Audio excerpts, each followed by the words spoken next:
Today we'll be doing simple correlation part 3। आज हम करेंगे सिंपल कोरिलेशन का थर्ड पार्ट। इससे पहले दो पार्ट आप चेक कर लीजिए और थर्ड पार्ट में हम डिस्कस करेंगे कि कोरिलेशन का अनदर मेथड जो कि Karl Pearson's coefficient of correlation हमने पिछली वीडियोस में डिस्कस किया था, और इस वीडियो में हम डिस्कस करेंगे स्पीयरमैन्स रैंक कोरिलेशन। वेरी इंपॉर्टेंट, तो बने रहिए। तो मैं हेडिंग बना लेता हूँ कि इस वीडियो में हम करेंगे स्पीयरमैन्स rank correlation. स्पीयरमैन्स rank correlation स्पीयरमैन्स rank correlation basically 3 parts में डिवाइडेड है ये मेथड। तो ये मेथड आपको जो लास्ट वाला पार्ट है उसके आने के बहुत ज़्यादा चांसेस हैं। पहला है व्हेन रैंक्स आर गिवन, जब रैंक्स गिवन होते हैं तब कैसे निकालना है। दूसरा है when ranks are not given, जब रैंक्स गिवन नहीं होते फिर कैसे निकालना है स्पीयरमैन्स रैंक कोरिलेशन। और थर्ड आ जाता है व्हेन रैंक्स आर इक्वल। ये सबसे इम्पॉर्टेंट है और इसके पेपर में आने के बहुत ज़्यादा चांसेस होते हैं। व्हेन रैंक्स आर इक्वल ज़्यादातर क्या होता है, यही जो रैंक्स आर इक्वल वाला पार्ट है सिर्फ यही पेपर में आता है। मैं इनको थोड़ा अंडरलाइन वगैरह कर दूं और क्लाउड सा बना दूं थोड़ा।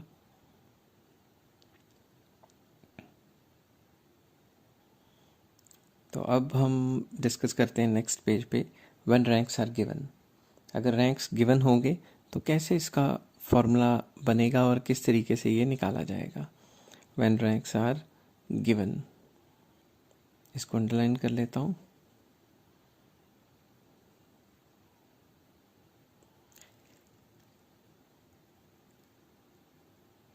व्हेन रैंक्स आर गिवन का फॉर्मूला है rank correlation R K is equals to 1 minus 6 sigma D square over N cube minus N. Now, what is D? D is the difference between two ranks, R1 minus R2, rank 1 minus rank 2. N is the number of items, very easy.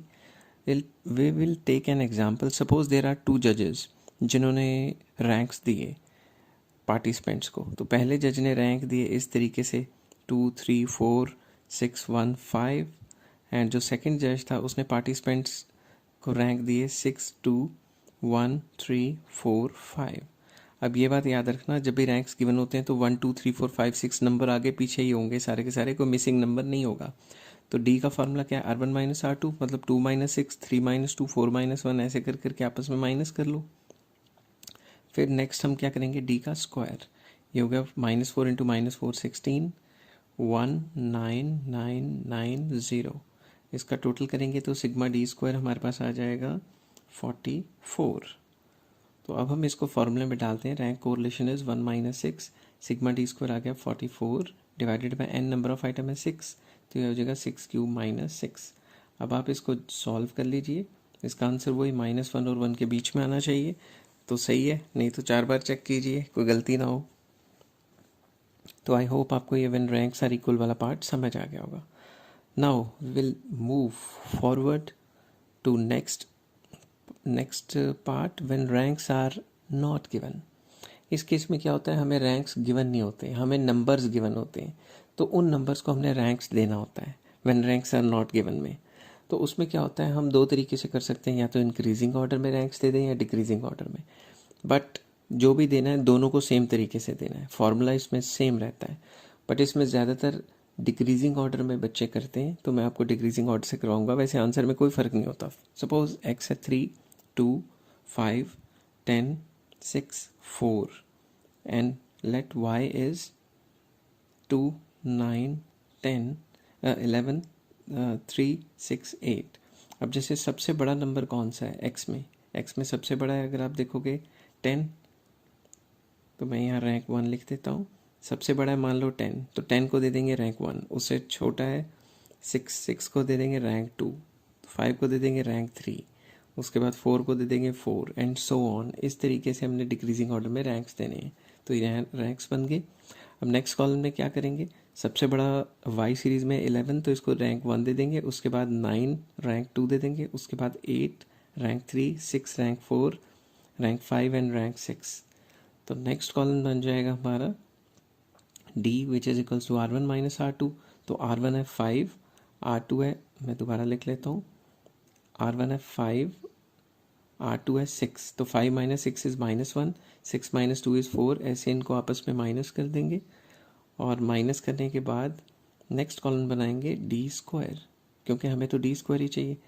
तो -1 का square 1, 4 4 तो 16, ऐसे ऐसे करके इसका square कर देंगे, तो टोटल करेंगे सिग्मा डी स्क्वायर, तो इट इज़ 42। तो नेक्स्ट आ जाता है हमारे पास इसका फॉर्मूला। अब हम इसका फॉर्मूला लिखेंगे। Formula is same, rank correlation is 1 minus 6 sigma D square over n cube minus n। तो n is the number of items जो कि 6 है। 1 minus 6 into sigma D square is 42 divided by 6 cube minus 6। तो जो भी इसका answer आया वही -1 के बीच में आना है और आपको थोड़ा ध्यान रखना है, ठीक है। इसके बाद हम नेक्स्ट टॉपिक पे चलते हैं जो कि है when ranks are equal. Very important, when ranks are equal बहुत इंपॉर्टेंट है, ज़्यादातर आने के यही चांसेस हैं कि यही पेपर में आए। तो मैं हेडिंग बना लेता हूँ when ranks are equal. When ranks are equal, इसका फॉर्मूला थोड़ा सा लंबा है और मतलब बच्चों को कंफ्यूज कर देता है। मैं पहले फॉर्मूला लिख लेता हूँ, फिर बाद में आपका क्वेश्चन सॉल्व कर दूंगा।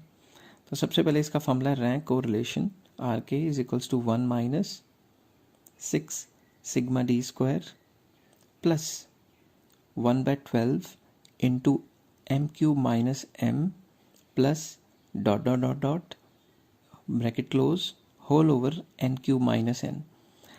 अब ये 1/12 into M cube minus M क्या है? 1/12 into M cube minus M का मतलब है जब भी कोई रिपीट आइटम आएगी तो ये चीज़ लग जाएगा, और इसके अंदर जो एम है वो है number of times item repeats, number of times item repeats, कि कितनी बार आइटम रिपीट हुई है। अब जितनी बार आइटम रिपीट होगी ये लगता रहेगा, और एम है कि कितनी बार, जैसे 3 बार आइटम रिपीट हुई है तो M3 हो जाएगा, 2 बार हुई है तो M2 हो जाएगा, इस तरीके से ये चलेगा। अब एग्जाम्पल मैं आपको देता हूँ नेक्स्ट पेज पे।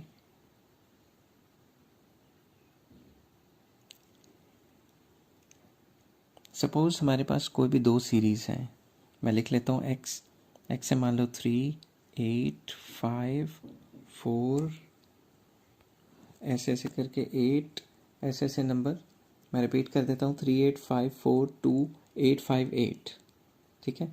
और जो दूसरी सीरीज़ है वो है 10, 6, 3, 5, 10, 4, 7, 3।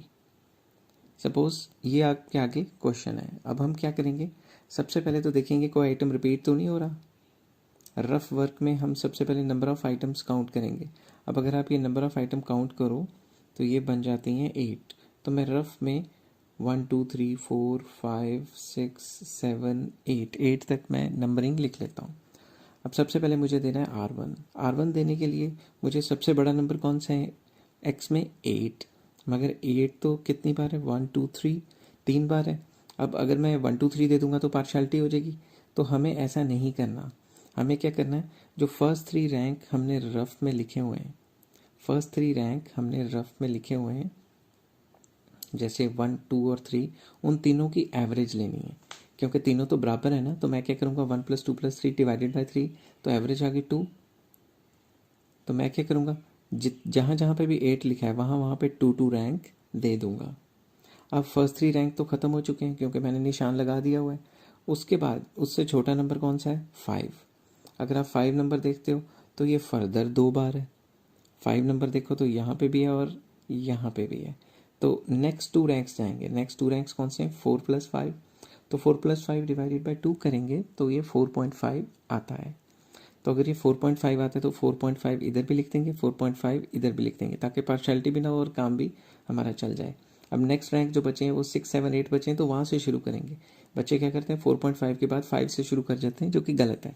तो नेक्स्ट 4 हो गया 6, 3 हो गया 7 और 2 हो गया हमारा 8। तो ये हमने एक्स सीरीज़ के रैंक्स दे दिए।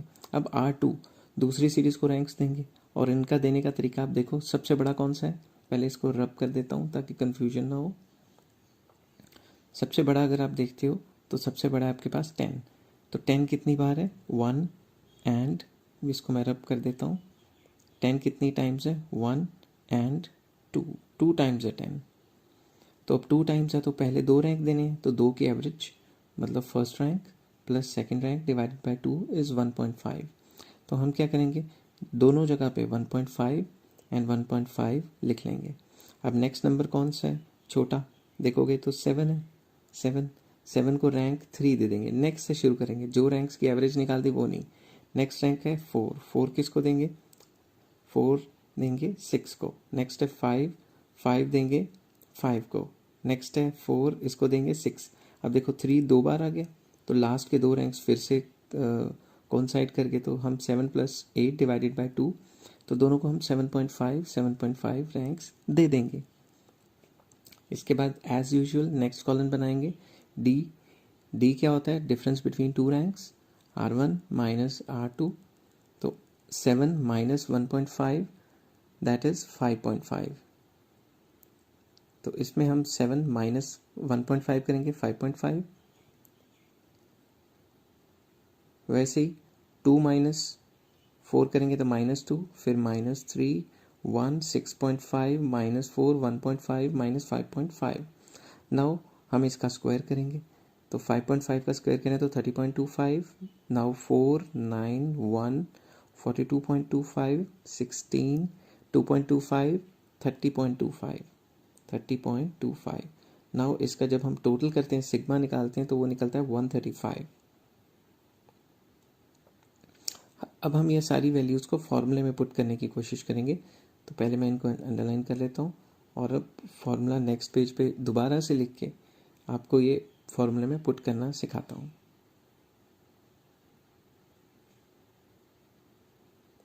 तो हम नेक्स्ट पेज पे जाके इसका फॉर्मूला लिखते हैं। Rank correlation is 1 - 6 sigma D square plus 1/12 into m³ minus m plus dot dot dot dot, मतलब जब तक रिपीटेड आइटम आएंगी ये चीज़ लगती रहेगी, n³ माइनस n।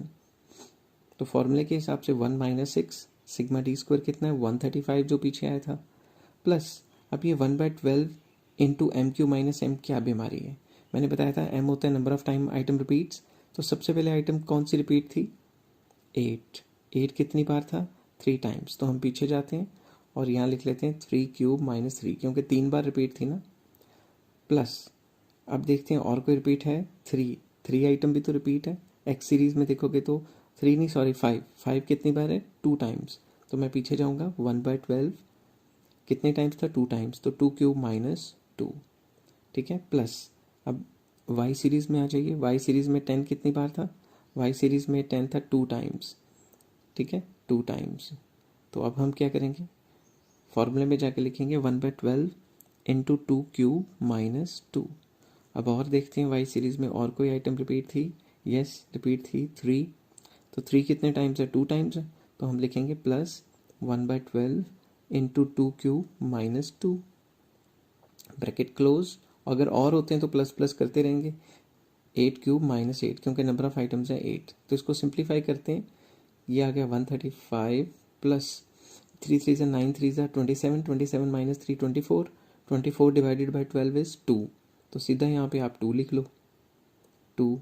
वैसे ही नेक्स्ट करोगे तो 2 2 4 2 8 minus 2, 8 minus 2 is 6 divided by 12 is 0.5 half. तो ये तीनों में हाफ हाफ हाफ लग जाएगा, डिवाइडेड बाई 8³ माइनस 8। तो आई होप आप इसको सॉल्व कर लेंगे और आपका अच्छे से जो है सॉल्व हो जाएगा। तो इसका आंसर -1 और 1 के बीच में ही आना चाहिए। इस चीज़ का आपने पूरा का पूरा ख्याल रखना है, ठीक है। आई होप आपको मैं समझा चुका हूँ ये टॉपिक। कोई दिक्कत होगी तो आप मुझे कॉल कर लेना। तो चलिए अब शुरू करते हैं, merits and demerits of rank correlation क्या है। तो सबसे पहले मैंने मेरिट्स लिखी हुई हैं। Rank correlation method of computing the correlation has the following main merits. तो सबसे पहला मेरिट आ जाता है सिंपल, काफी सिंपल है। Rank correlation method is simple to understand and easy to apply. इतनी ज्यादा कैलकुलेशंस नहीं होती जितनी ज्यादा कार्ल पियर्सन में होती हैं, कार्ल पियर्सन वाले मेथड में। Convenient in case of rank data, अगर आपको पहले से रैंक में सीरीज दी हुई है वो तो बड़ी सिंपल है निकालनी, ठीक है। Rank correlation method is convenient when the information is given in the form of ranks, ठीक है। रैदर देन, यहाँ रैदर आना था, मैं आपको अच्छे तरीके से लिख देता हूँ यहाँ रैदर, ठीक है, RATHER, rather then in the form of actual quantitative data. अगर आपको क्वांटिटेटिव डाटा दिया है तो आपको रैंक्स खुद निकालने पड़ेंगे, अगर रैंक सीधा दिए हैं तो बहुत आसान है ये निकालना। Third, ideal for qualitative data. Basically ये क्वालिटेटिव डाटा के ऊपर स्पीयरमैन रैंक कोरिलेशन लगता है ज़्यादातर। क्वालिटेटिव डाटा होना चाहिए तो प्रिसाइज रिजल्ट्स आते हैं। Spearman rank correlation method is ideal method for ascertaining correlation when the data is of qualitative nature such as beauty, honesty, efficiency, intelligence, etc etc। तो qualitative data पे आसानी से लग जाता है। फोर्थ पॉइंट आ जाता है usable in case of quantitative data. तो क्वांटिटेटिव डाटा में भी ये यूज हो जाता है, मगर ज्यादातर आपने अप्लाई क्वालिटेटिव डाटा पे ही करना है। This method can be used eight times even in case of quantitative data. Of course, the coefficient of correlation calculated by rank correlation method may not be as accurate as in case of Karl Pearson's coefficient of correlation. तो quantitative data पे भी इसको apply कर सकते हो, मगर जो Karl Pearson का मेथड है वो ज्यादा अच्छे रिजल्ट्स देता है बजाय स्पीयरमैन रैंक कोरिलेशन के। अब इसके डीमेरिट्स क्या हैं? Main demerits are as under या are as follows. Number 1, unsuitable for group data. जब ग्रेजुएशन में हम कोरिलेशन करते हैं तो कार्ल पियर्सन मेथड के थ्रू ग्रुप डाटा में भी हम लगा देते हैं, ठीक है, मगर यहाँ पे ग्रुप डाटा पे स्पीयरमैन का रैंक कोरिलेशन लगता ही नहीं है, ठीक है। Rank correlation method can not be used या can not be used for computing the correlation in case of grouped frequencies distribution। तो ग्रुप डाटा जहां पे भी दिया होता है वहां पे ये अप्लाई नहीं होता। Unsuitable for large observations. This method can be used conveniently only when the number of observations जो है small हो। When the number of observation is large, the computation या calculation of correlation by this method becomes tedious and time consuming। अगर आपको 1000 quantity of data दिया हुआ है x और वाई का, तो कहाँ आप रैंक देते रहोगे उनको, तो कंफ्यूज हो जाओगे, बहुत लंबा पड़ जाएगा। This is why it is advisable to use this method only when the number of observations is less than 20 से ज्यादा होगा तो बहुत लंबा चला जाएगा, ठीक है। आई होप ये वीडियो आपको पसंद आई होगी। अगर पसंद आती है तो please like, share and subscribe, और इस चैप्टर के बाकी लिंक्स आपको डिस्क्रिप्शन में मिल जाएंगे। Take care, bye bye.